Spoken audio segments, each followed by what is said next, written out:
jalanmu saat ku tak mengerti rencanamu, namun tetap ku pegang janjimu. Pengharapanku hanya padamu.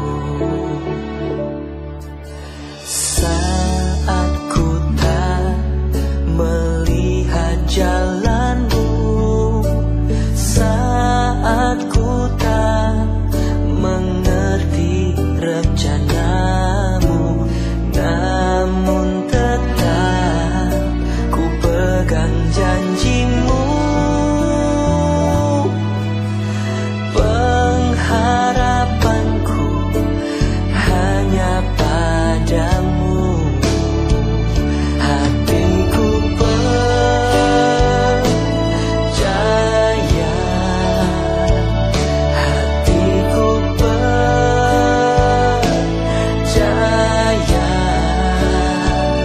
hatiku percaya, selalu ku percaya.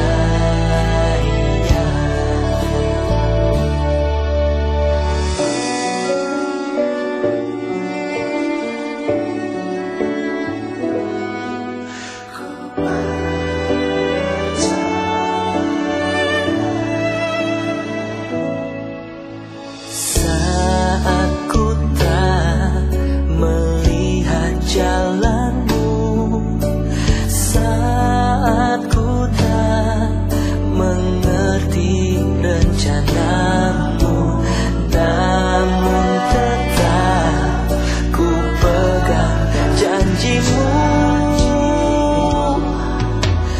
Pengharapanku hanya padamu.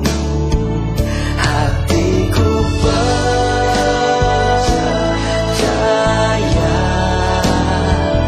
hatiku percaya,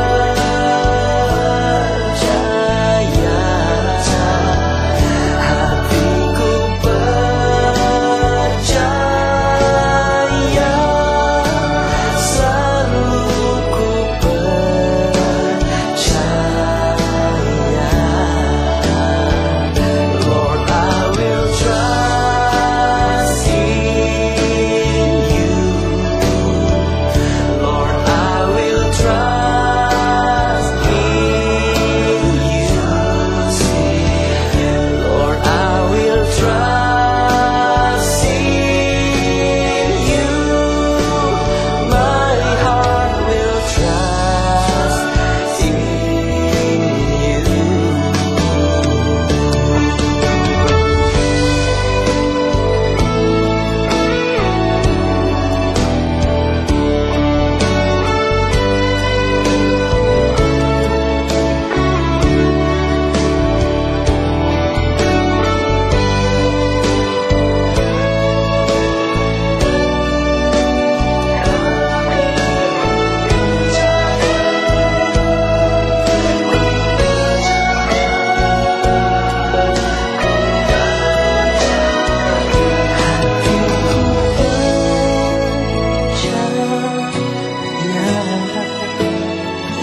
Hatiku percaya,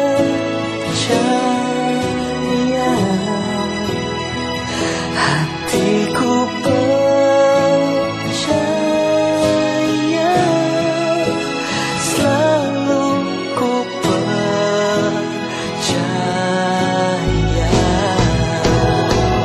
Lord, I will trust in you. Lord, I will trust in you.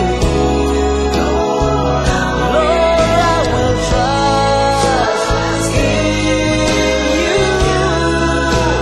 My heart will trust. Salam sejahtera Bapak Ibu yang saya kasihi dimanapun Anda berada, baik di Indonesia maupun di luar negeri. Berjumpa kembali dengan saya, Pendeta Nathan Jurnawan, Gembala di CMC GCC, Jesus Christ Community. Hari ini tanggal 1 November. Kita tetap ibadah online karena situasi COVID yang belum memungkinkan kita untuk bersekutu, bertatap muka secara langsung. Karena itu harapan saya ini tidak mengurangi jemaat untuk bisa bersekutu dan beribadah kepada Tuhan. Nah, topik yang akan kita kupas pada hari ini masih kelanjutan pada beberapa minggu yang lalu, yaitu Elia diberi makan oleh burung gagak. Nah, ini adalah episode yang kelima. Sebelum kita mendengarkan kebenaran kupasan firman Tuhan, terlebih dulu kita akan mendengarkan pujian penyembahan yang akan disampaikan oleh Bapak Pendeta Jonathan Prawira. Ada 3 lagu yang akan dibawakan oleh beliau. Ini adalah lagu-lagu ciptaan beliau. Yang pertama adalah Hikmat. Kenapa saya memilih judul Hikmat? Karena kita akan belajar bagaimana pintar, bagaimana cerdiknya burung gagak yang bisa kita selidiki di dalam burung ini, yang bisa kita aplikasikan dalam kehidupan kita sehari-hari. Judul yang kedua adalah Bapa yang Setia. Nabi Elia melewati masa-masa yang sulit. Dia bukan hanya nyawanya terancam dan juga mengalami kondisi ekonomi yang sulit karena terjadi 3,5 tahun masa kemarau yang panjang. Tapi Tuhan yang setia tetap menjaga, memelihara Elia sampai melewati masa-masa yang sulit itu. Dan lagu yang terakhir adalah Berhasil dan Beruntung. Bagaimana kita bisa menjadi orang yang berhasil dan beruntung? Kita belajar dari burung gagak yang kecil ini dan kita akan mendapatkan inspirasi yang sangat berharga. Mari kita akan mendengarkan pujian penyembahan ini dan saya harap sidang jemaat juga bisa mengikuti pujian ini di rumah masing-masing. Walaupun mungkin lagu ini masih asing bagi kita, tapi kita ikuti dengan penuh hikmat. Mari saya persilakan Bapak Pendeta Jonathan Prawira.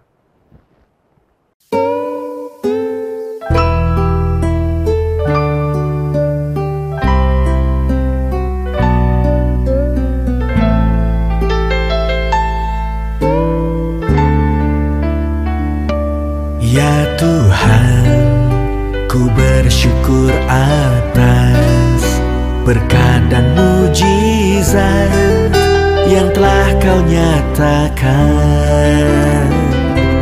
Ya Tuhan, ku bersyukur atas kasih setiamu yang Kau anugerahkan. Sekarang inilah yang ku pinta, hikmat mengelola apa yang telah ku terima, sebab hatiku percaya Kau sediakan juga semua hal terbaik yang tiada ku pinta.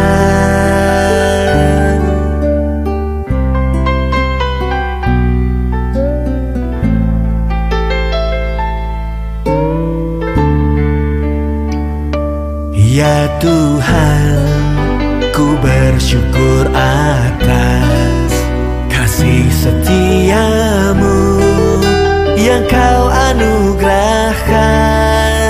Sekarang inilah yang ku pinta, hikmat mengelola apa yang telah ku terima, sebab hatiku percaya Kau sediakan juga semua yang terbaik. Oh, inilah yang ku pinta, hikmat mengelola apa yang telah ku terima, sebab hatiku percaya Kau sediakan juga semua hal terbaik. Oh, Kau sediakan juga semua hal terbaik. Oh, yang tiada ku pinta.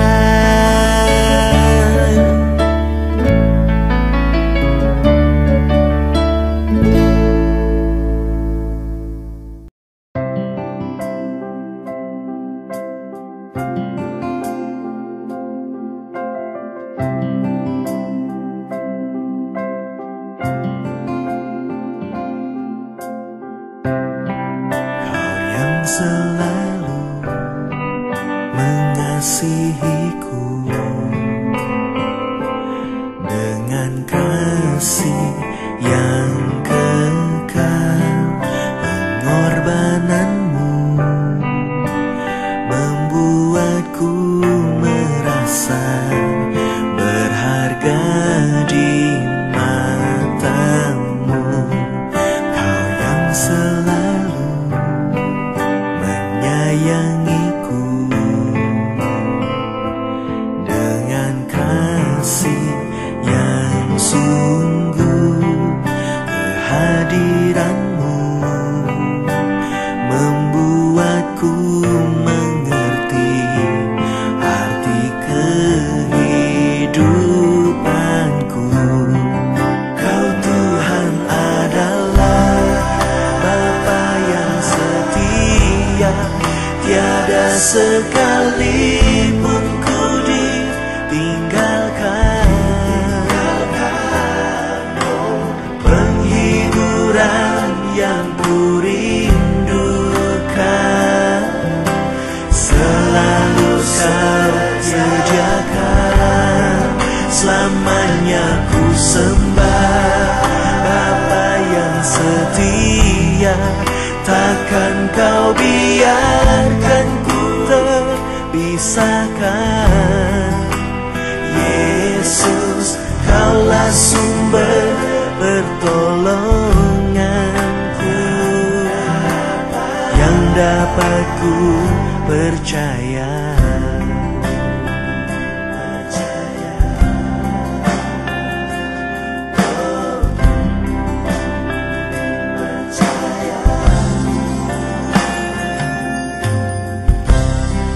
Kau yang selalu menyayangiku dengan kasih yang sungguh. Kehadiranmu membuatku mengerti arti kehidupanku.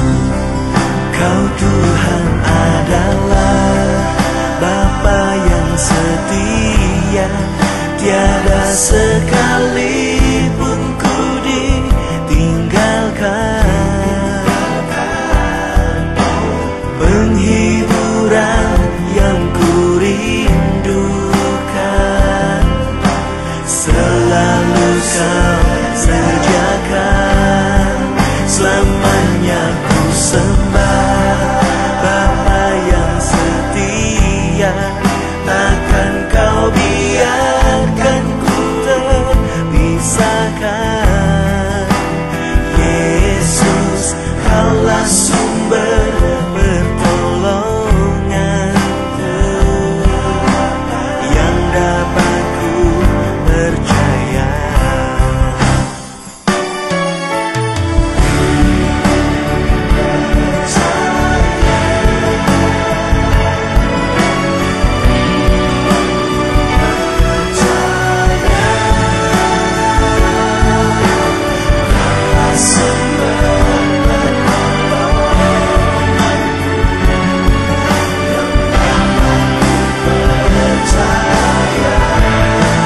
Kau Tuhan adalah Bapa yang setia, tiada sekalipun ku ditinggalkan. Oh, penghiburan yang ku rindukan selalu kau sediakan. Selamanya ku sembah Bapa yang setia, takkan kau biarkan ku terpisahkan. Yesus, kaulah sumber pertolonganku yang dapat ku percaya. Yesus, kaulah sumber pertolonganku yang dapat ku percaya.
bagiku bila kau berada di pihakku Tuhan.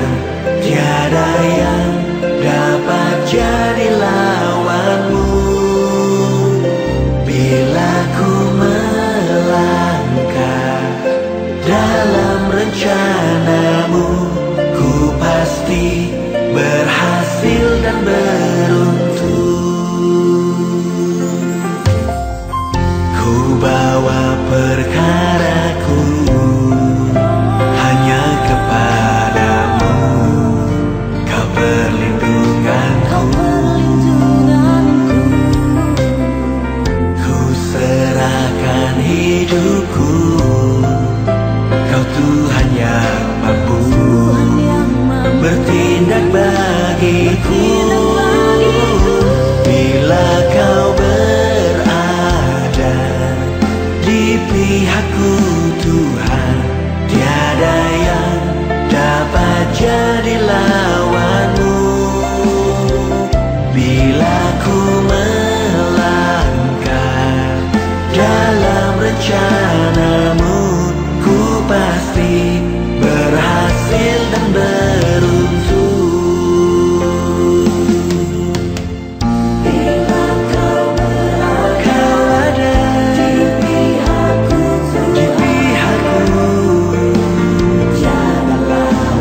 tiada lawanmu. Bila ku melangkah dalam rencanamu, berhasil dan beruntung. Bila kau berada di pihakku Tuhan, tiada yang dapat jadi lawanmu. Bila ku melangkah dalam rencanamu, ku pasti berhasil dan beruntung. Ku pasti berhasil dan beruntung.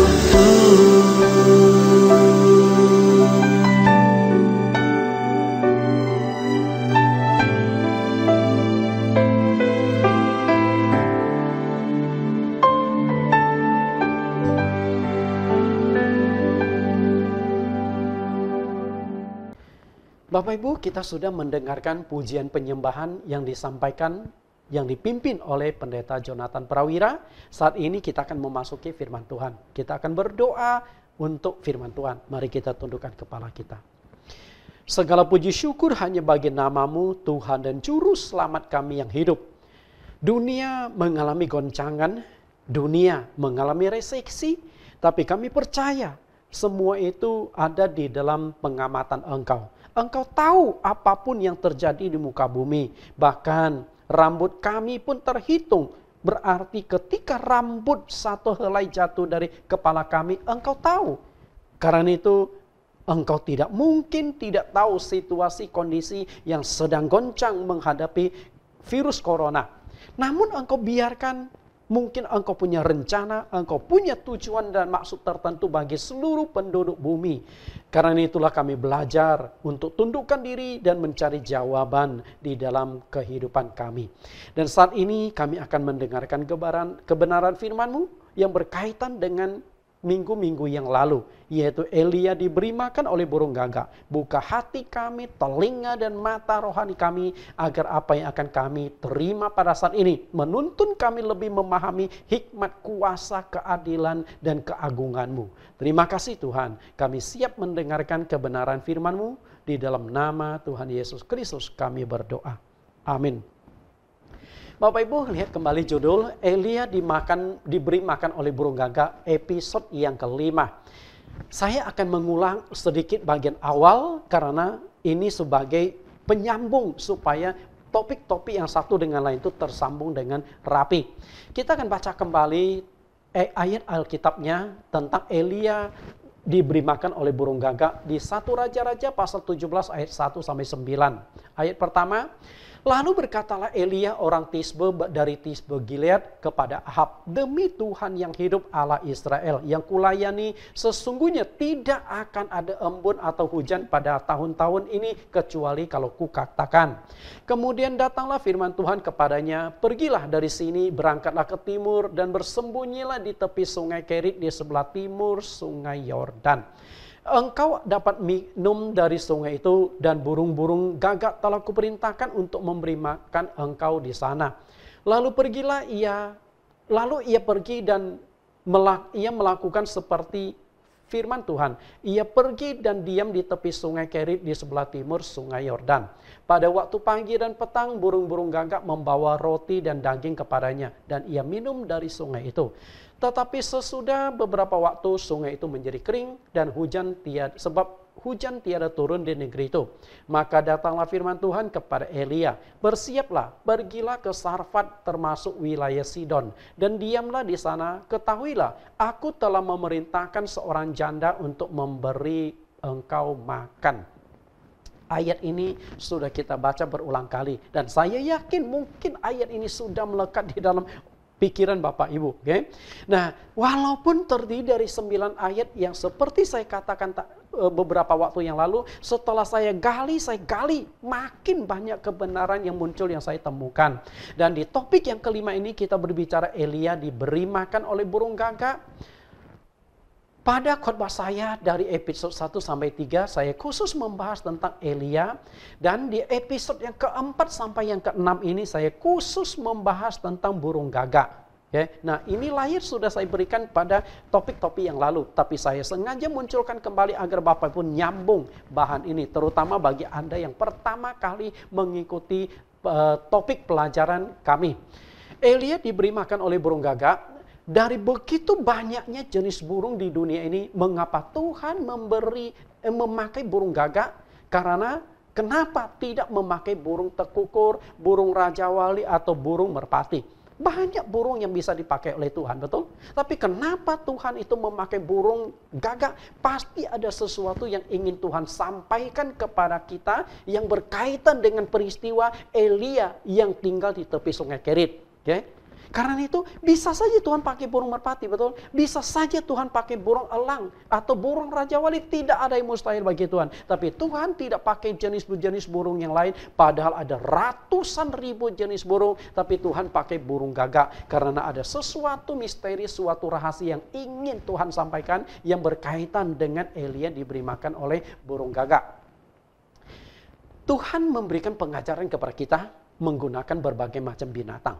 Nah, binatang-binatang yang dipakai oleh Tuhan itu ada binatang yang ada di langit, yaitu burung-burung, yang ada di laut, yaitu ikan-ikan, yang ada di bumi, di tanah, yaitu berbagai macam binatang. Okay? Dan juga Tuhan mengajarkan kita melalui alam semesta ini. Tadi dikatakan ada bertuturlah kepada bumi. Artinya alam semesta, planet-planet, ruang angkasa banyak memberikan pengajaran-pengajaran yang sangat penting tentang kuasa, keagungan, kemuliaan, dan kebesaran Tuhan. Nah, hari ini salah satu yang Tuhan ingin kita belajar itu adalah kepada burung-burung di udara. Dan kalau kita diajar oleh Tuhan melalui burung-burung, berarti burung gagak yang ada di kitab 1 Raja-Raja pasal 17 itu juga menjadi media pengajaran bagi kita. Dan Tuhan Yesus sewaktu hidupnya di dunia, dia juga pernah mengajarkan kita belajarlah kepada burung-burung, khususnya ketika Tuhan berbicara tentang masalah kekhawatiran hidup. Dia mengajarkan kita belajarlah kepada burung-burung, dan juga dia tekankan di sini ada burung pipit. Nah, jika burung pipit ini yang begitu kecil, tidak akan jatuh ke tanah di luar kehendak Bapa kita di sorga, bagaimana mungkin Tuhan akan membiarkan kita mengalami kejatuhan, mengalami kegagalan, dan juga mengalami kebuntuan di dalam kehidupan kita? Tuhan pasti tolong. Masalahnya adalah apakah engkau percaya kepada Tuhan, bersandar kepada engkau, karena engkau lebih berharga ratusan kali lipat daripada burung-burung pipit tersebut. Karena itu, jika burung pipit yang begitu kecil, Tuhan masih perhatikan, Tuhan masih pelihara, bagaimana mungkin kalau engkau sudah menjadi anak-anak Tuhan, Tuhan abaikan? Bukankah demikian? Nah, pengajaran tentang burung gagak ini ada 7 topik yang bisa kita pelajari. Aneka mitos misteri tentang burung gagak. Gagak adalah jenis burung yang sangat setia. Gagak adalah tipe burung yang bisa balas budi. Gagak adalah jenis burung yang sangat pintar. Gagak memiliki daya ingat yang sangat tinggi. Gagak adalah jenis burung yang suka membagi informasi. Dan gagak memiliki tingkat sosial yang tinggi. Nah, hari ini topik yang akan kita kupas adalah topik yang keempat sampai topik yang kelima. Oke, kita siap, kita masuk ke pengajaran firman Tuhan hari ini. Saya yakin banyak kebenaran-kebenaran yang Anda akan temukan melalui burung gagak yang kecil ini. Yang keempat, gagak adalah jenis burung yang sangat pintar. Seberapa pintarnya burung ini, lalu bagaimana kita bisa mengetahui burung gagak ini pintar? Ini adalah hasil penggalian dari para ahli.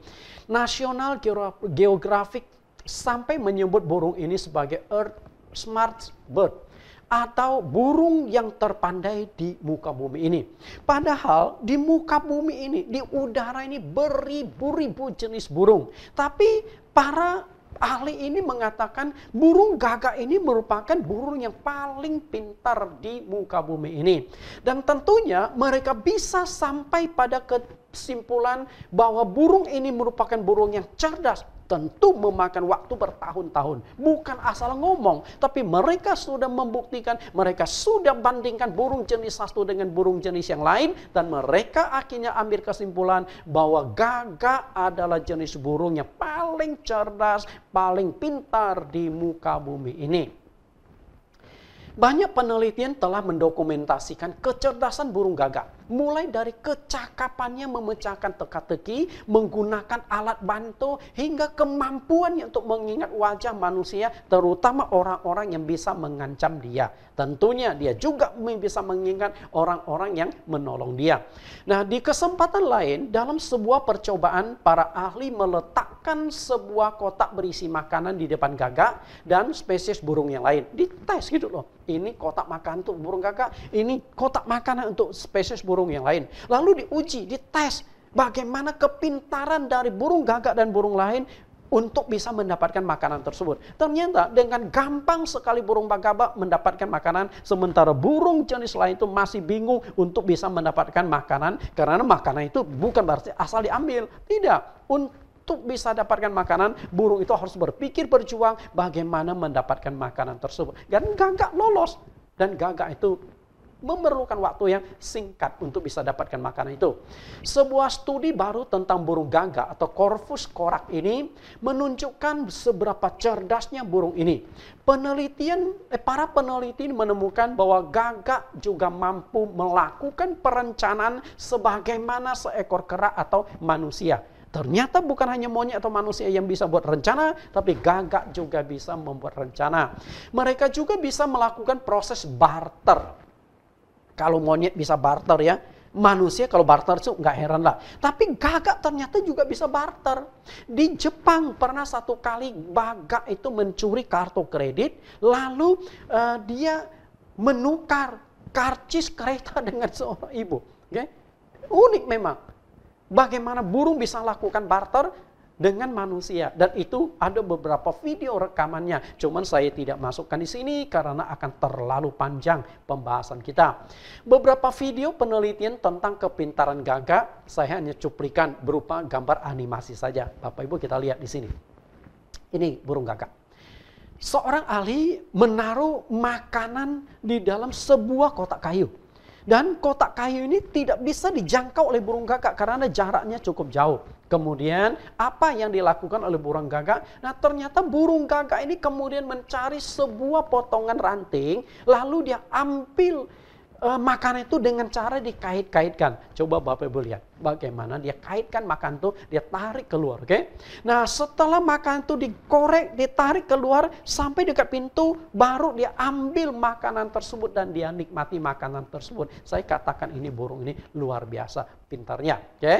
Lalu di sisi lain, seorang ahli menaruh sebuah makanan di air di sebuah tabung, oke? Kemudian tabung tersebut diisi oleh air. Kemudian makanan itu terapung. Nah, burung gagak ini mau coba ambil makanan tersebut ke dalam tabung, ternyata nggak bisa. Karena jarak air dengan paruh dia masuk itu masih terlalu jauh. Tapi di sekitar sana sengaja disediakan oleh batu kecil. Dan akhirnya burung tersebut mulai memasukkan batu pertama. Dan ternyata batu pertama itu masih belum bisa membuat makanan itu mengambang untuk dia ambil, mengambang cukup tinggi untuk diambil. Lalu dia masukkan batu kedua, dan setelah makanan tersebut mengapung lebih tinggi, biasa sampai dijangkau oleh paruhnya, langsung diambil makanan tersebut. Coba kita lihat bagaimana pintarnya otak dari burung tersebut. Dia bisa berpikir, bagaimana ya cara aku bisa mendapatkan makanan ini? Dan akhirnya caranya adalah dia buat air itu naik lebih tinggi volumenya. Caranya adalah dengan memasukkan benda keras berupa batu tersebut. Nah, jika burung yang begitu kecil saja bisa advice, bisa hidup untuk bisa dapatkan makanan, masakan kita sebagai manusia yang diciptakan menurut rupa dan gambar Allah, yang punya hikmat logika lebih hebat daripada burung. Kalau engkau sebagai manusia sampai mati kelaparan, artinya you kelewatan. Betul? Anda terlalu parah dibandingkan dengan burung gagak itu. Burung gagak pintar sekali menggunakan alat bantu. Dan untuk mendapat makan makanan, dia tidak bisa dijangkau dengan paruhnya. Nah, lihat lagi. Satu, uji coba lagi. Lalu, para ahli memasukkan makanan di sebuah tabung kaca. Tapi tabung tersebut itu jaraknya cukup jauh untuk dijangkau oleh paruh burung. Nah, lalu ahli ini melihat apa yang dilakukan oleh burung gagak. Dan burung gagak itu ternyata mencari ranting kayu, lalu dia masukkan ranting kayu ke dalam sebuah lubang kecil, dia tarik pelan-pelan makan itu, dan setelah sampai di mulut kaca tersebut akhirnya bisa dicangkau dan dinikmati makanan tersebut. Saya katakan ini otaknya luar biasa. Oke, lihat gambar lain. Bagaimana dia ambil ranting itu, lalu dia pakai untuk korek-korek makanan tersebut.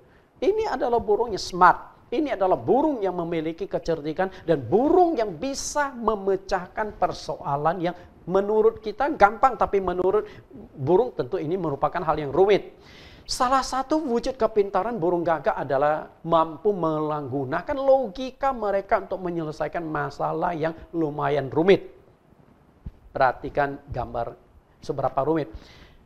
Majalah Amerika Scientist mempublikasikan hasil penelitian para ilmuwan Bernd Heinrich dan Thomas Bouguer, Vermont University, Kanada, dan St. Andrew University Scotland, yang menunjukkan kemampuan mental yang luar biasa dari gagak. Burung ini menggunakan logika untuk memecahkan masalah. Dari hasil penelitian juga ditemukan bahwa ada beberapa kemampuan mereka bahkan melampaui kerak besar. Kata mereka, dalam pencobaan itu gagak diberikan tugas yang sangat kompleks dan belum pernah dapat didapati sebelumnya. Dan menurut naluri mereka tidak diprogram untuk melakukan secara alami, namun mereka selalu berhasil secara kreatif dan solusi logis untuk menyelesaikan tugas-tugas itu. Mungkin kita lihat animasi gambar ini. Mungkin kalau permainan ini sudah sering kali kita lihat anak-anak main, baik di rumah kita maupun di sekolah-sekolah playgroup atau TK. Bagaimana burung tersebut menyusun, dan ketika susunannya lingkaran kan ukurannya dari kecil ke besar. Seandainya burung tersebut salah memasukkan lingkaran, misalnya lingkaran pertama yang dia masukkan adalah lingkaran yang kecil, otomatis lingkaran yang lubangnya lebih besar sudah tidak bisa masuk. Tapi burung tersebut bisa menyusun satu demi satu berdasarkan ukurannya, dan akhirnya semua lingkaran itu bisa dimasukkan ke dalam tiang tengah. Ini artinya dia berpikir, logikanya berjalan, dan lingkaran mana yang harus dimasukkan lebih dulu supaya tidak terhalang. Oke, ini luar biasa. Lalu kita lihat gambar yang selanjutnya. Anak kecil untuk masukkan Tetris ini ataupun permainan plastik ini ke dalam lubang yang disediakan, karena lubangnya kan persegi, lubangnya berbentuk salib, oke? Tapi anak kecil ini tidak bisa. Sehingga anak kecil ini lalu membuka tutupnya, dimasukkan langsung. Tapi burung ini bisa memasukkan dengan tepat. Ya, artinya dari hasil penelitian dikatakan Otak dari burung gagak ini setara dengan otak anak berumur 7 tahun. Kebayang nggak? Anak berumur 7 tahun mestinya sudah banyak yang bisa dilakukan anak umur 7 tahun. Tapi burung gagak ini setara otaknya dengan anak tersebut. Saya katakan luar biasa. Kita lihat perbandingan ukuran otak dengan kecerdasan. Selama ini para ahli biologi dan anatomi tubuh manusia yakin bahwa ukuran otak itu mempengaruhi kecerdasan. Tapi melalui penelitian terhadap burung gagak, para ahli menemukan sesuatu hal yang sangat mengejutkan. Mereka menemukan bahwa otak atau volume otak itu bukan penentu sebuah kecerdasan. Karena jika otak ini menentukan kecerdasan, faktanya simpanse memiliki otak 26 kali lebih besar daripada burung gagak. Dan atau gorila memiliki otak 70-94 kali lebih besar daripada burung gagak. Tapi setelah diadu, burung gagak itu lebih pintar daripada kera maupun simpanse itu, yang otaknya jauh lebih besar. Nah, artinya studi ini mengenai kepintaran burung gagak ini juga pernah dipublikasikan di jurnal Royal Society of Science. Bapak Ibu yang saya kasihi, otak volumenya, besar kecilnya bukan penentu kepintaran. Ini terjadi pada dunia hewan. Nah, kita tidak tahu bagaimana dengan dunia manusia. Berbicara tentang kepintaran, kita belajar kepada burung gagak. Burung ini pintar sehingga dia bisa act fast, bisa hidup dengan kepintarannya, dia tidak mati kelaparan. Lalu bagaimana dengan manusia? Ketika kita berbicara tentang kepintaran, Tuhan juga menghendaki kita itu menjadi manusia yang pintar. Dan kepintaran ini berdampak sekali di dalam kehidupan kita. Kalau engkau menjadi orang yang pintar, engkau tuh pasti terpakai di masyarakat atau di marketplace. Nah, kalau engkau punya otak yang pintar, engkau juga pasti dipakai oleh Tuhan di pelayanannya, di ladang Tuhan. Karena itu memiliki otak yang pintar itu saya pikir merupakan hal yang seharusnya. Dunia perlu orang pintar. Okay? Dunia ini penuh dengan persaingan. Bapak Ibu perlu ketahui, dunia identik dengan persaingan. Nah, demi mempertahankan diri dan mengejar keunggulan, persaingan di dalam dunia sekuler ini sebenarnya sudah dimulai dari ketika manusia itu diciptakan. Seringkali persaingan itu menjadi sangat kejam. Dan hal itu terbukti antara anak-anak Adam dan Hawa. Persaingan antara Kain dengan Habel. Kain pekerjaannya itu adalah seorang petani. Sementara Habel pekerjaannya itu seorang peternak. Dan masing-masing mempunyai hasil. Yang tani menghasilkan tani, yang ternak menghasilkan ternak. Sampai suatu ketika timbul kerinduan kedua kakak adik ini ingin mempersembahkan sesuatu kepada Tuhan.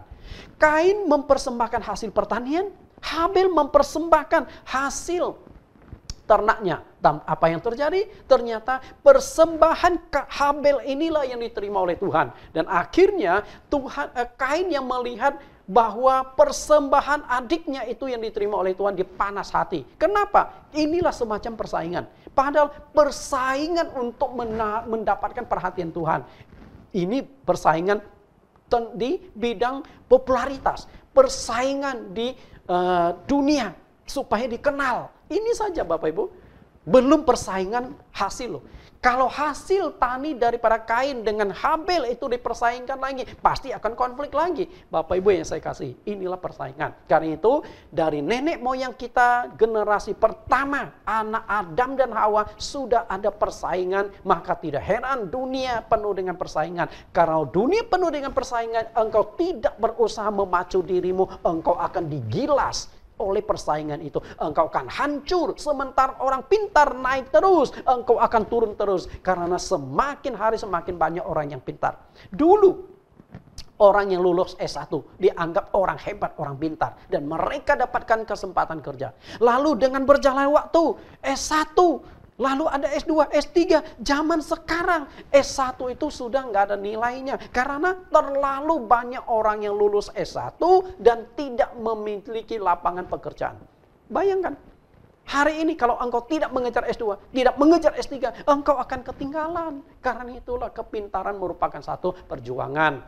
Daniel dan teman-temannya adalah pemuda yang menyadari betul perlunya kecerdasan di dalam kehidupan di dunia sekuler.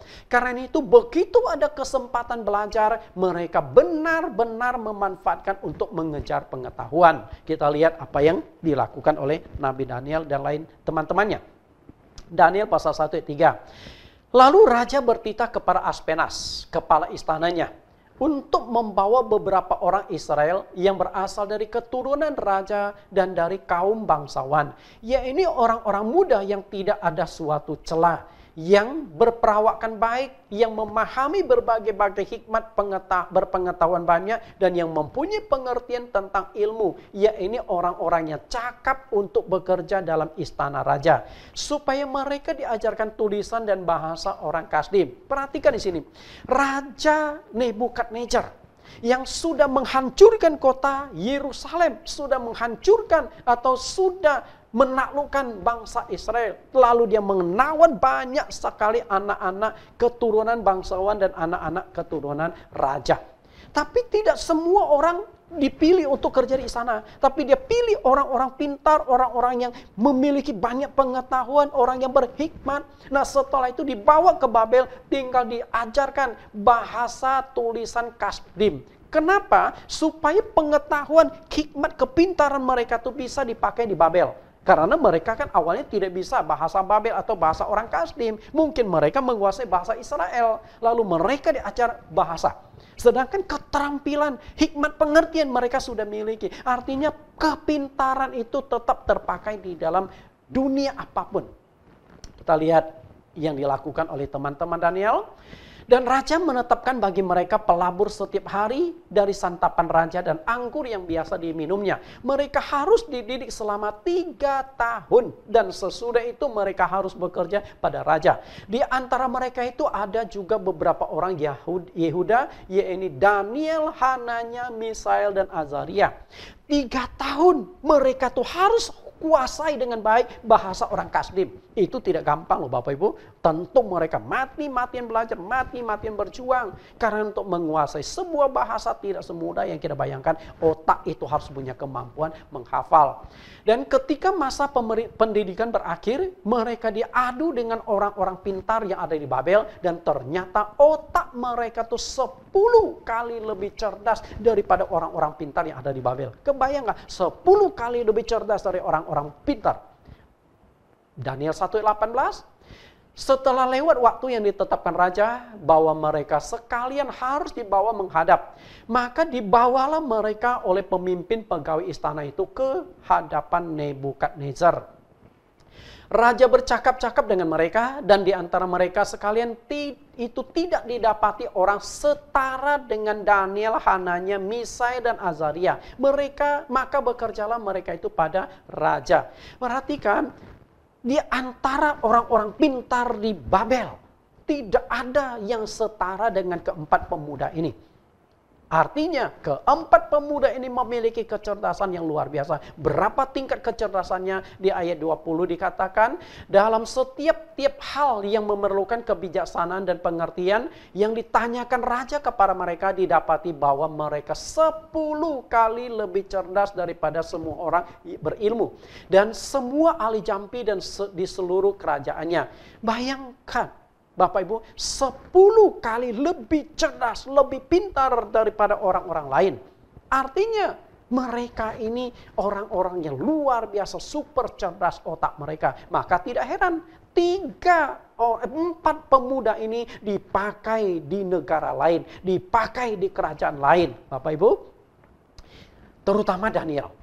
Satu demi satu raja yang memerintah itu ganti. Daniel tetap ada di posisi yang sangat tinggi. Kenapa? Karena otaknya yang sangat cerdas, mampu menyelesaikan banyak hal, mampu menyelesaikan pemerintahan yang ada di kerajaan Babel. Sampai ketika Darius memerintah, Darius kerajaan Media Persia, Daniel tetap di posisi yang begitu tinggi. Padahal Darius itu kerajaannya sangat besar, karena Darius pernah membagi wilayahnya menjadi 120 wilayah. Dengan kata lain, 120 gubernur. Dan 120 gubernur itu lalu dipilih 3 orang yang akan membawa 120. Nah dari 103 orang ini lalu dipilih lagi dan akhirnya Daniel ada di posisi tinggi. Dengan kata lain, Daniel akan membawa 120 gubernur yang ada di pemerintahan Raja Darius, orang Media Persia tersebut. Itu dicatatkan di dalam Daniel pasal 6. Bapak Ibu yang saya kasih, artinya orang pintar itu pasti terpakai di dunia. Orang pintar itu pasti terpakai di dunia, betul? Bayangkan jika tidak ada orang yang pintar. Hari ini Bapak Ibu tidak bisa nonton video saya. Kita tidak bisa ibadah secara online, betul? Hari ini ada YouTube. Sehingga walaupun kita terpisah jarak, bukan saja antar kota, tapi antar negara. Seluruh dunia bisa menonton khotbah saya saat ini karena kepintaran otak manusia. Saya tidak kenal mereka, tapi mereka bisa nonton. Dan kadang-kadang mereka bisa kasih komentar, oh khotbah ini menguatkan mereka, khotbah ini menghibur mereka. Saya tidak kenal, tapi melalui media, melalui jaringan internet kita bisa saling kenal. Inilah yang saya katakan manusia itu punya otak yang pintar. Maka tidak heran yang punya Facebook, Mark Zuckerberg, hanya dengan teknologi dia menjadi orang yang kaya raya, seorang anak muda, menjadi orang yang kaya raya. Bill Gates karena otaknya yang begitu pintar, dia kuasai teknologi, dia menjadi orang yang kaya raya. Artinya di dalam dunia sekuler, engkau ingin berhasil, engkau harus kembangkan diri, kembangkan otak Anda. Bapak Ibu yang saya kasih di dalam Tuhan, maka tidak heran Daniel dengan teman-temannya berusaha mengembangkan diri. Jika dalam 3 tahun mereka sudah harus bisa menguasai bahasa Kasdim, artinya itu mereka mati-matian berjuang, mati-matian belajar siang malam, selama 3 tahun itu. Kalau tidak, bagaimana mereka bisa memerintah di kerajaan Babel itu? Bagaimana dengan dunia rohani? Kalau tadi kita berbicara dunia sekuler. Dunia sekuler membutuhkan orang pintar. Dan ternyata dunia rohani pun membutuhkan orang-orang pintar. Kadang-kadang kita sebagai orang Kristen itu terjebak dan salah menangkap ayat ini. Coba lihat 1 Korintus pasal 1 ayat 26 sampai 27. Ingat saja saudara-saudara bagaimana keadaan kamu ketika kamu dipanggil. Menurut ukuran manusia tidak banyak orang yang bijak, tidak banyak orang yang berpengaruh, tidak banyak orang yang terpandang. Tetapi apa yang bodoh bagi dunia dipilih Allah untuk memalukan orang-orang yang berhikmat. Dan apa yang lemah bagi dunia dipilih Allah untuk memalukan orang yang kuat. Perhatikan dari sini, seakan-akan ayat ini mengatakan bahwa Allah itu hanya butuh orang yang tidak pintar, yang tidak hebat, supaya orang-orang hebat di dunia itu dipermalukan. Sebenarnya tidak. Dan perhatikan kalimatnya, ketika engkau dipanggil, tidak banyak, tidak banyak orang yang hebat. Artinya ada sekelompok orang yang hebat, ada sekelompok orang yang pintar, dan itu juga Tuhan pakai untuk tujuan-tujuan tertentu. Nah, ayat ini jangan diglobal, jangan generalkan bahwa Allah akan memakai semua orang bodoh dan sebagainya. Bukan seperti itu. Pada satu sisi, Allah memang bisa memakai semua orang dengan segala kondisinya. Termasuk orang-orang bodoh, orang-orang cacat bisa dipakai oleh Tuhan untuk menyatakan kemuliaannya, betul? Tetapi di sisi yang lain, Allah juga ingin memakai orang-orang pintar dalam pekerjaannya. Kalau di dunia sekuler memerlukan orang pintar, tentu di dunia rohani juga dibutuhkan orang pintar agar dunia rohani, di dunia pelayan itu pekerjaan Tuhan berkembang.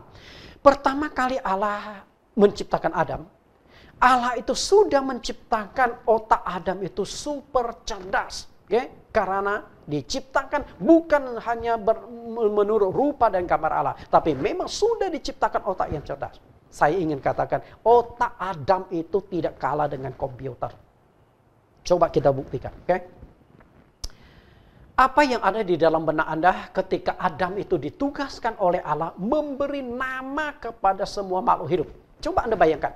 Kadang-kadang ketika Anda baca ayat Alkitab, Anda hanya baca, tapi nggak mendalami makna atau suatu rahasia yang terkandung di dalam ayat tersebut. Coba kita lihat. Kejadian 2 ayat 19. Lalu Tuhan Allah membentuk dari tanah segala binatang hutan dan segala burung di udara. Dibawanyalah semua itu kepada manusia itu untuk melihat bagaimana ia menamainya. Dan seperti nama yang diberikan manusia itu kepada tiap-tiap makhluk yang hidup, demikianlah nanti nama makhluk itu.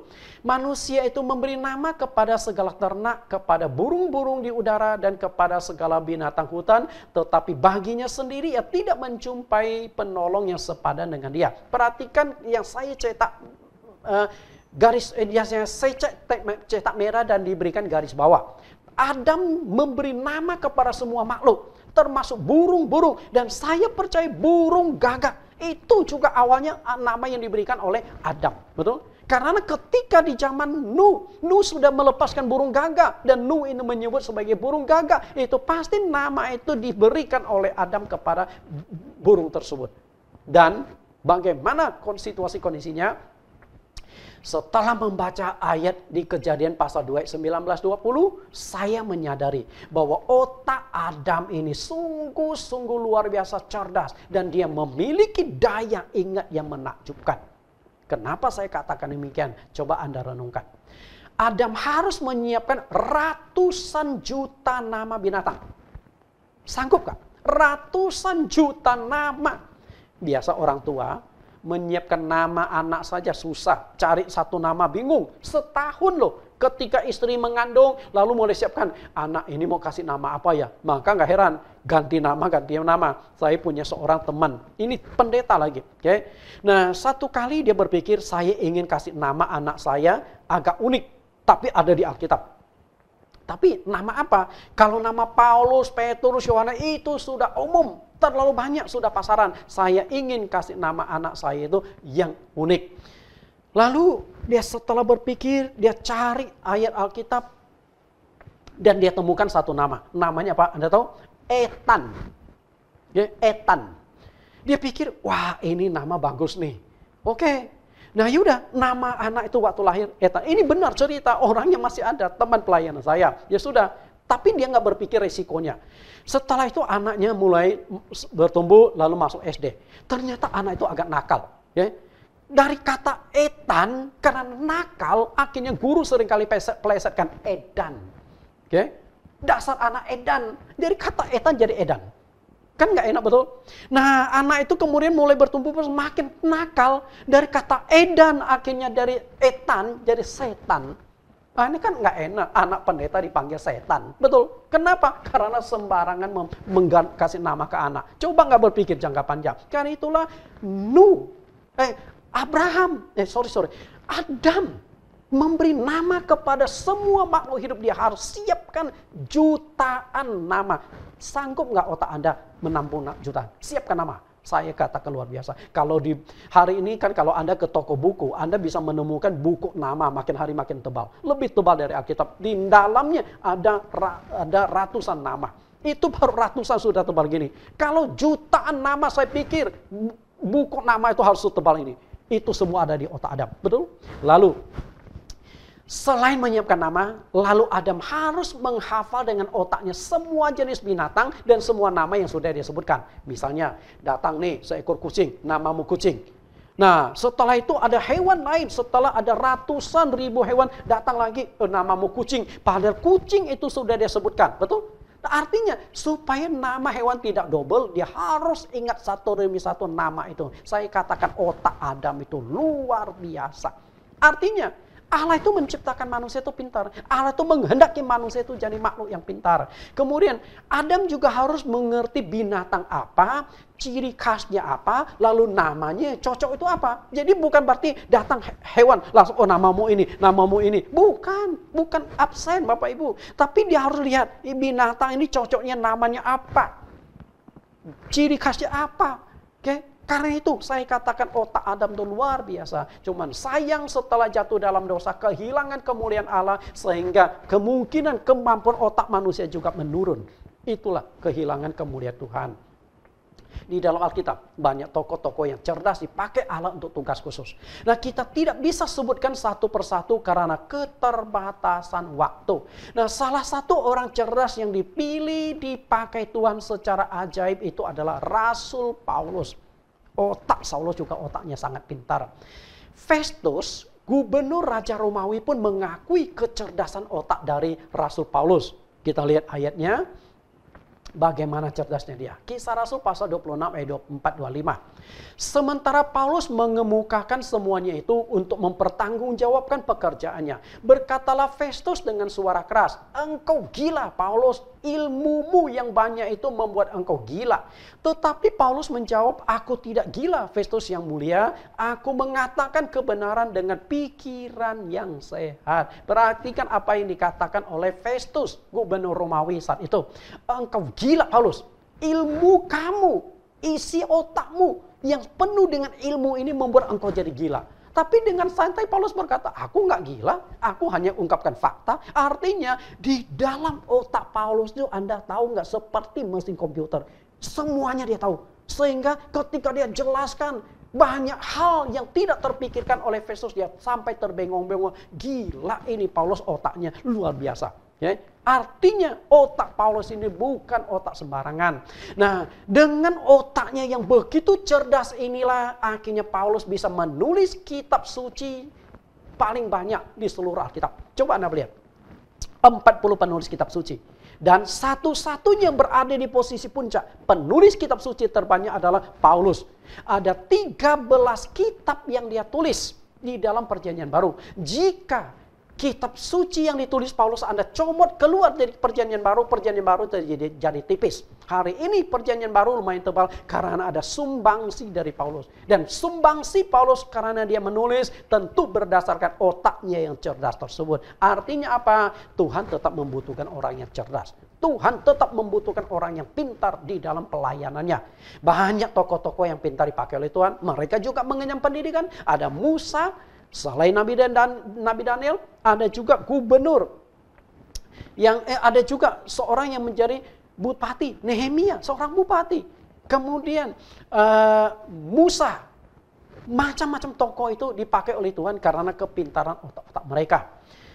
Melalui burung gagak, Allah ingin mengajar kita agar berusaha untuk menjadi orang yang cerdas dan menuntut ilmu. Supaya kita dipakai di masyarakat maupun di ladang Tuhan. Dan semua itu baru bisa terjadi jika engkau mau berusaha menggunakan waktu mengembangkan diri Anda.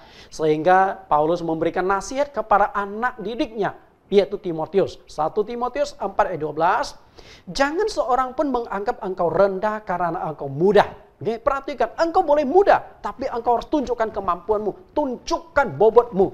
Jadilah teladan bagi orang-orang percaya dalam perkataanmu, dalam tingkah lakumu, dalam kasihmu, dalam kesetiaanmu, dalam kesucianmu. Sementara itu sampai aku datang, bertekunlah dalam membaca kitab-kitab suci dan dalam membangun dan dalam mengajar.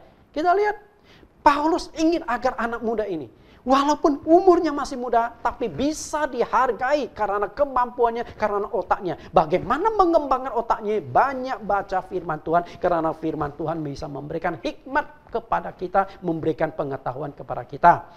Ayat 14, jangan lalai dalam mempergunakan karunia yang ada padamu, yang telah diberikan kepadamu oleh nubuat dengan penumpangan tangan sidang penatua.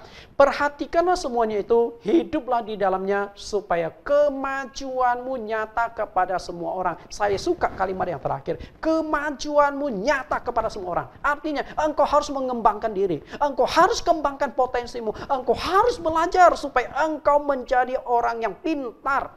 Kalau engkau pintar, bukan saja engkau bisa dipakai di dunia sekuler, tapi engkau akan dipakai Tuhan. Karena Tuhan juga ingin pakai orang yang pintar. Karena itu jangan berharap engkau dipakai oleh Tuhan kalau tidak mengembangkan diri Anda. Mengembangkan berbagai macam keterampilan, mengembangkan potensi Anda. Seorang pemusik, jangan harap engkau dipakai secara luar biasa dalam level yang besar kalau engkau tidak berusaha mengembangkan talenta musik Anda. Seorang pengkhotbah tidak akan terpakai kalau dia tidak berusaha memperbaiki khotbahnya. Seorang WL singer tidak akan bisa dipakai kalau dia tidak berusaha menaikkan, menghafal lagu, menguasai not-not lagu, menguasai panggung dan sebagainya. Semua itu harus pengembangan. Kalau engkau bisa kembangkan diri dengan mengembangkan kepintaran engkau, maka engkau akan dipakai oleh Tuhan secara luar biasa. Dan yang terakhir, gagak memiliki daya ingat yang sangat tinggi. Oke.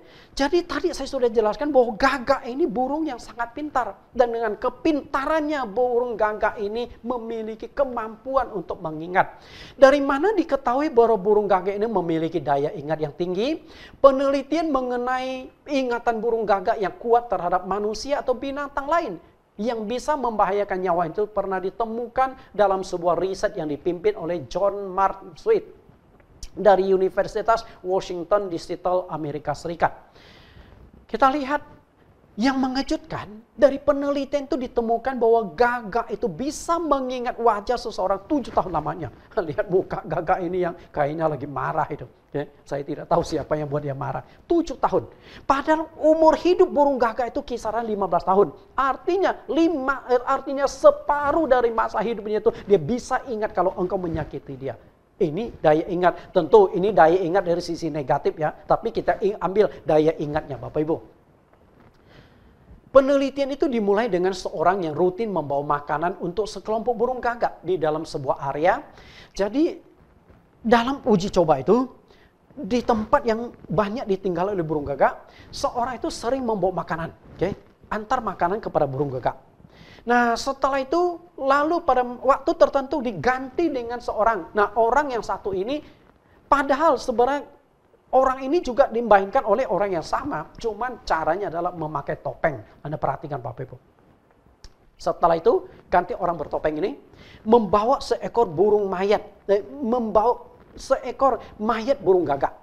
Burung yang sudah mati. Dan waktu dia bawa pun seperti orang bawa nampan. Artinya jangan membuat kesan bagi burung bahwa Anda bunuh burung ini, Anda nyekati burung ini. Karena Anda bisa celaka. Lalu kenapa pakai topeng? Karena supaya tidak dicelakai oleh burung ini. Kalau itu wajah yang asli bisa masalah 7 tahun bisa musuhan sama burung ini. Betul? Maka dipakailah topeng. Jadi supaya kalau percobaan sudah selesai, topeng itu dilepas. Nah wajah yang asli kan burung sudah nggak kenal. Karena yang burung kenal itu wajah yang ini. Nah lalu burung ini bawa lalu ditaruh di tempat yang biasa burung-burung itu makan. Dan ternyata setelah ditaruh mayat itu di sana, tidak ada burung yang mau makan ke sana. Artinya burung itu juga tahu bahaya. Burung ini berusaha menghindari bahaya tersebut. Dia menyingkir ketika ada bahaya datang. Lalu setelah itu mayat burung itu dia ambil. Ternyata burung itu besoknya lusanya tetap tidak mau pergi ambil makanan. Padahal sudah aman loh. Tapi mereka masih ingat bahwa kemarin ini ada gagak yang mati. Jangan-jangan saya bisa diserang atau mati juga. Nah ini membuat kita berpikir dia punya daya ingat. Tentu ditunjang oleh kepintaran burung gagak ini. Kita lihat bagaimana daya ingat dari burung gagak. 1 Raja-Raja 17:4, engkau dapat minum dari sungai itu dan burung-burung gagak telah kuperintahkan untuk memberi makan engkau di sana.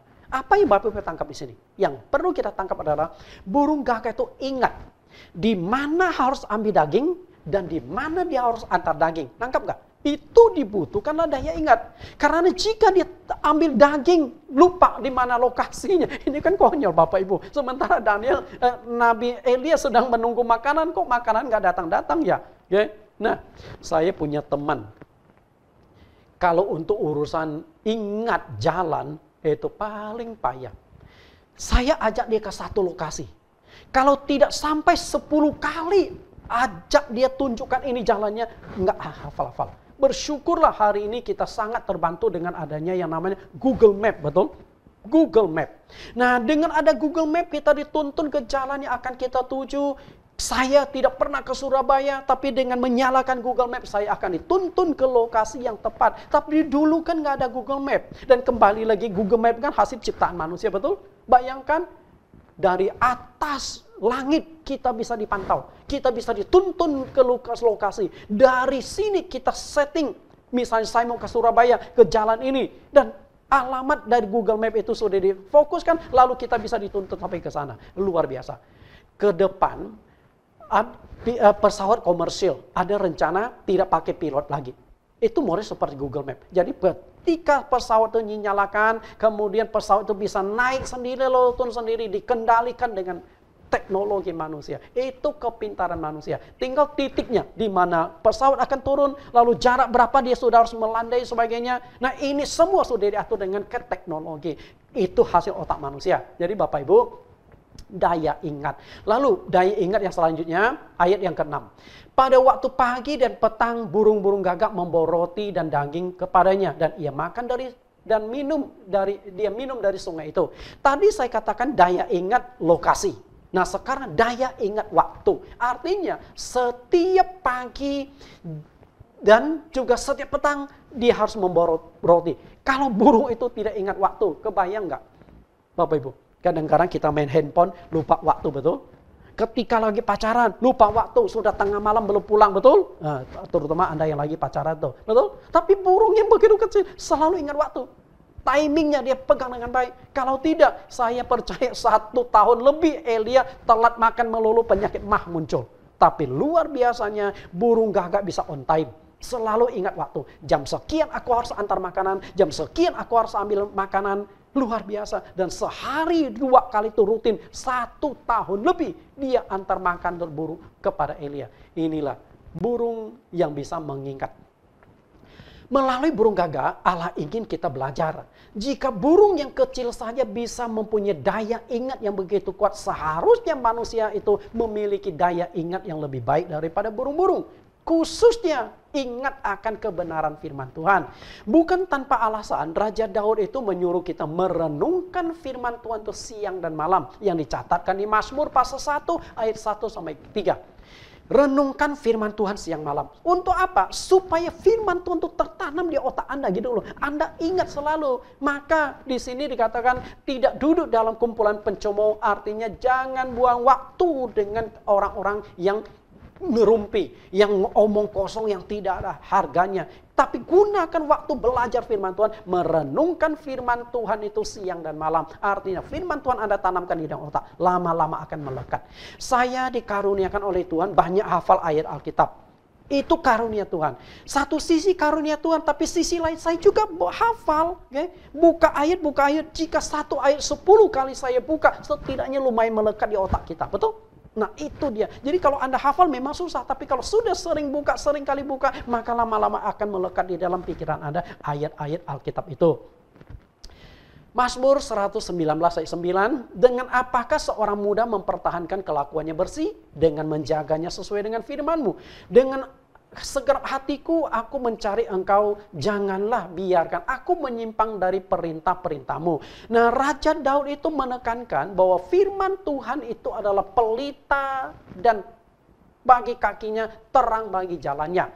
Bagaimana pelita itu bisa berfungsi? Pelita itu harus engkau bawa kemana-mana, betul? Ketika engkau berjalan kegelapan, engkau harus bawa pelita itu. Kalau tidak, Anda nggak bisa. Artinya firman Tuhan itu harus Anda bawa kemana-mana. Tapi bawa kemana-mana yang saya maksudkan bukan bawa di dalam handphone.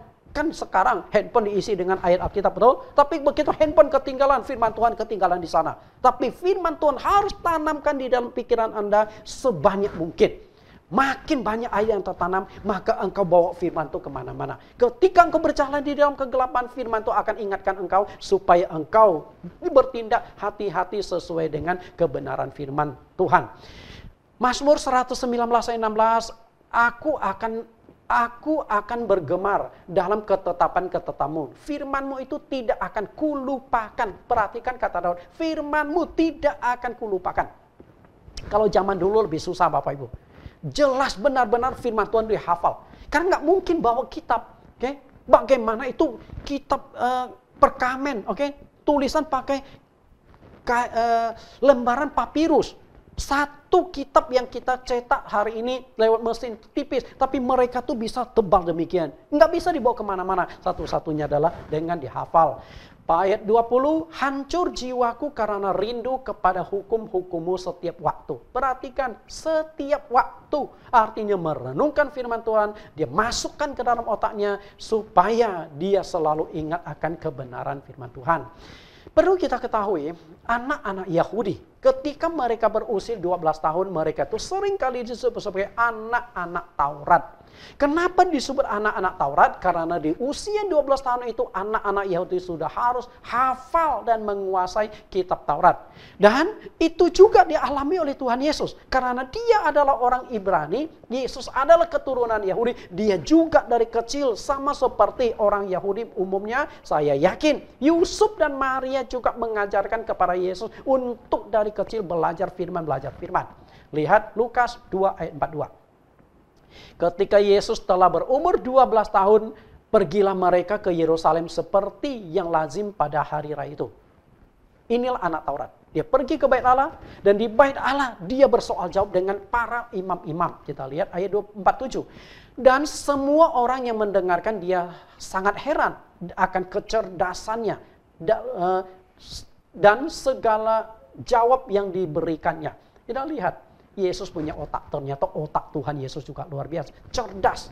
Artinya dunia rohani perlu orang cerdas. Tuhan Yesus punya otak sangat cerdas, sehingga dia bisa berdebat dengan para pemimpin-pemimpin agama Yahudi. Ahli-ahli Taurat, orang Farisi, semuanya dibuat keok sama Tuhan Yesus. Karena Tuhan Yesus selain banyak hafal ayat Alkitab, dia juga bisa menjabarkannya dengan baik. Tentunya di sini kita nggak boleh memandang, oh dia kan Allah, dia kan Tuhan. Tapi di sini memberikan pengajaran kepada kita.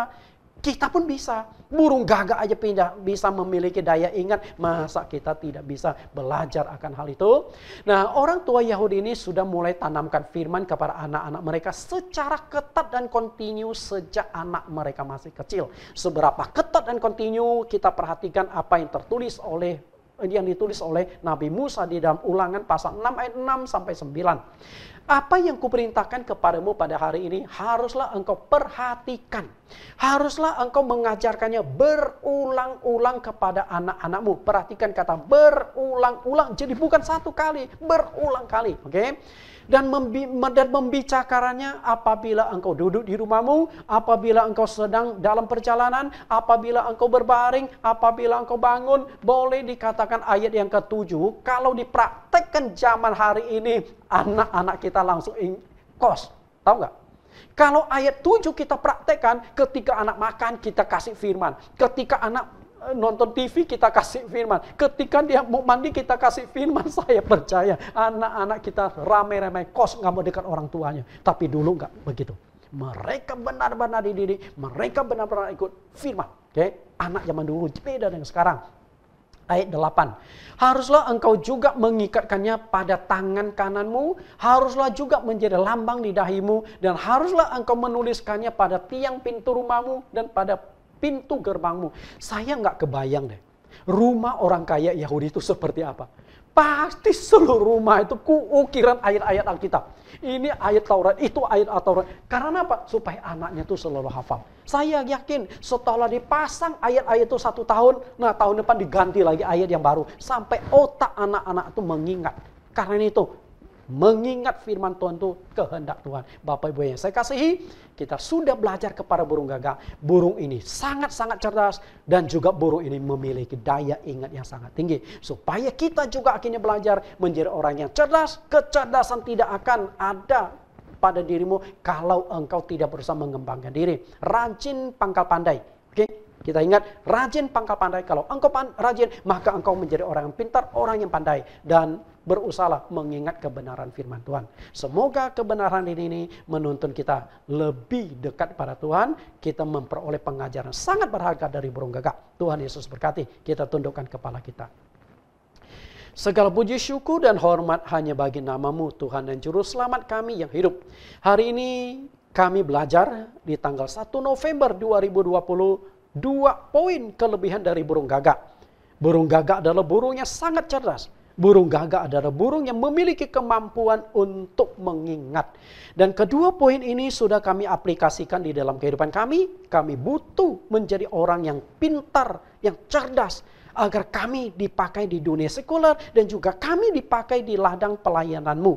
Kami juga perlu untuk belajar mengingat kebenaran firman-Mu. Semakin banyak ayat-ayat Alkitab yang kami ingat, maka semakin dekat kami dengan Engkau. Karena Yohanes 1 ayat 1 mengatakan pada mulanya adalah firman, firman itu bersama-sama dengan Allah dan firman itu adalah Allah. Ketika banyak firman di dalam hidup kami, maka Tuhan menyertai kami. Kemanapun kami pergi, Tuhan menyertai kami karena firman Tuhan ada di dalam diri kami. Ajar kami Tuhan supaya kedua kebenaran belajar dari burung gagak ini bisa kami aplikasikan dalam hidup kami. Demikian doa permohonan kami di dalam nama Tuhan Yesus.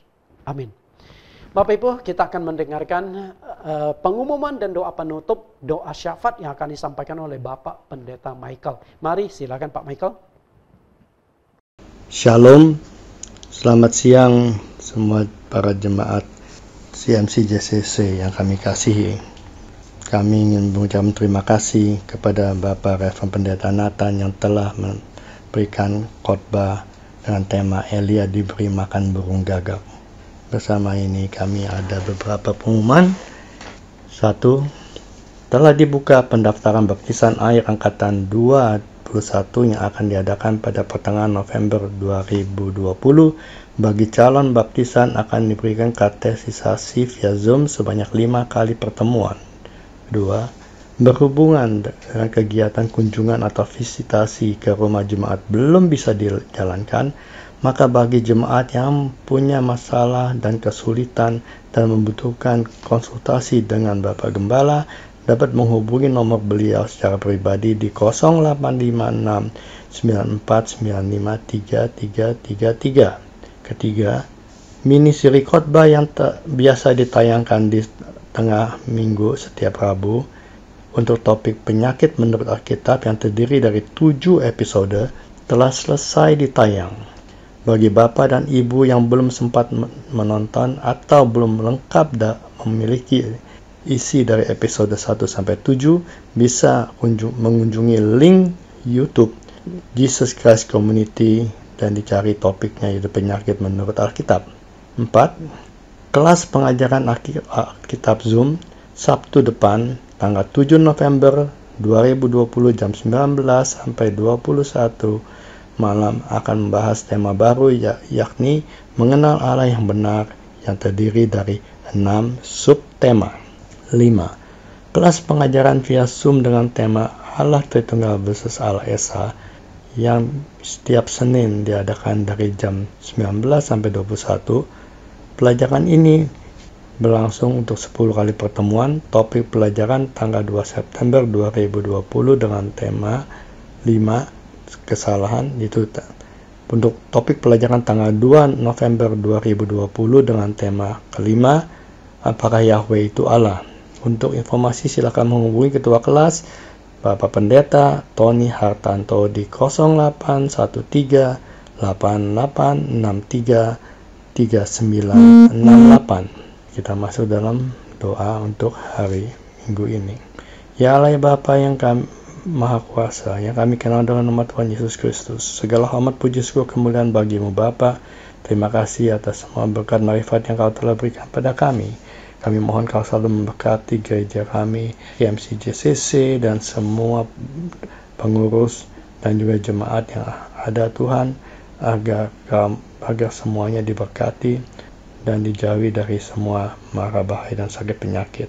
Kami berdoa satu Bapa, supaya kondisi COVID-19 yang melanda dunia dan Indonesia khususnya akan segera bisa berlalu dan ditemukannya obat. Dan kedua, kondisi krisis ekonomi dunia ini yang sedang melanda dunia, kami berdoa agar Indonesia tidak mengalami krisis yang signifikan atau berkepanjangan, dan supaya semua kami bisa mendapat berkat mau keluar dari kesulitan ini tanpa kekurangan apapun.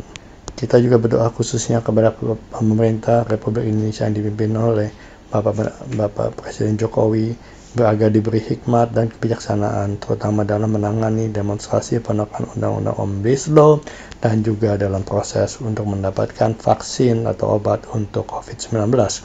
4. Rencana untuk pembelian gedung gereja, kami imani bahwa pada tahun depan 2021 Tuhan akan menyediakan apa yang kami impikan, yakni sebuah gedung ibadah yang permanen. 5. Jemaat yang kami doakan Tuhan agar mereka semua bisa diberikan kesembuhan, khususnya untuk Bapak Tan Eliezer yang telah terkena stroke pada bulan Desember tahun lalu, dan untuk Ibu Lim Him Liang, ibu dari Ibu Gembala Rahel, yaitu mertua dari Bapak Gembala Pendeta Nathan yang masih berawat jalan, dan kepada Bapak Kim Meng yang asam lambung yang masih sering kambuh. Juga kami berdoa pada semua tenaga medis yang berada di garda garis terdepan dalam peperangan melawan COVID-19, terutama jemaat kita, Pendeta Lilis Haryanti, Dr. Astari, putri dari Pendeta Yemima, Dr. Kulit Lilim Cendana, Dr. Kulit Lisan. Kami berdoa untuk kesehatan Ibu Yohanawati, dan supaya rumahnya yang mau dijual semoga cepat laku, ada yang membeli. Ya Bapak, semoga kamu mengabulkan doa permohonan kami. Sebentar lagi kami akan menerima pengutusan dari Bapak Pendeta Nathan. Bapak Ibu, kita sudah mendengarkan pengumuman juga doa penutup. Saat ini kita akan akhiri ibadah kita. Mari angkat tangan Bapak Ibu untuk terima berkat.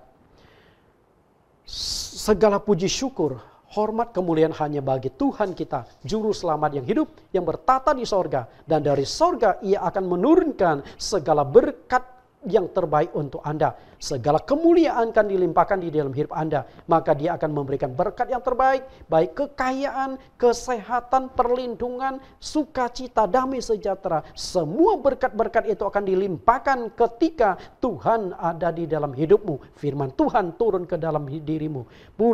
Sukacita Tuhan menyertai engkau saat ini sampai selama-lamanya.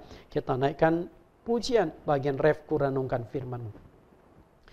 Ku renungkan firman-Mu siang dan malam, ku pegang perintah-Mu dan ku lakukan. Engkau tahu ya Tuhan, tujuan hidupku hanyalah untuk menyenangkan hati-Mu. Ku renungkan firman-Mu siang dan malam, ku pegang perintah-Mu dan ku lakukan. Engkau tahu ya Tuhan, tujuan hidupku hanyalah untuk menyenangkan hati-Mu. Amin. Bapak Ibu yang saya kasih, sampai bertemu minggu depan pada topik yang masih sama. Elia diberi makan oleh burung gagak, dan itu adalah episode yang terakhir, yaitu episode yang ke-6. Masih ada 2 kebenaran yang sangat berharga yang ingin saya sampaikan melalui burung gagak. Tuhan Yesus berkati.